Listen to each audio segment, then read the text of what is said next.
Back here in the United States, after facing scrutiny over the handling of Medicaid fraud in his state, Minnesota Governor Tim Walz says he's not going to seek re-election this year. So let's go live to Washington, D.C. and CBS News political reporter Hunter Woodall. Hunter, is it true that Walz made this decision under perhaps pressure from Democrats who are concerned about the strength of their position going into the midterms?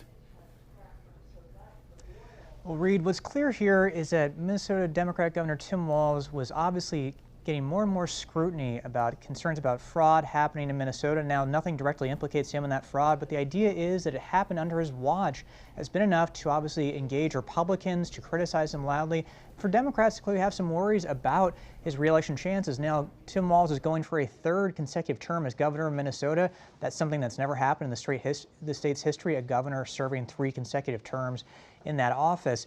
And in a state like Minnesota, it's blue, but it does have more purple tinges. There was this idea that if Republicans really had a candidate solidified behind a candidate, an incumbent like Walz, who has had many crises during his time as governor, not ones he caused, but ones he had to actually deal with in that role, they may have had a chance to oust him. But obviously, given what we saw from the governor today, that's not going to happen. I do have a source telling me that Democratic U.S. Senator Amy Klobuchar is eyeing a potential run for governor. She hasn't made a decision yet, but that really could have a major impact on how the state is viewed in terms of the 2026 midterms. All right, Hunter Woodall, thank you so much.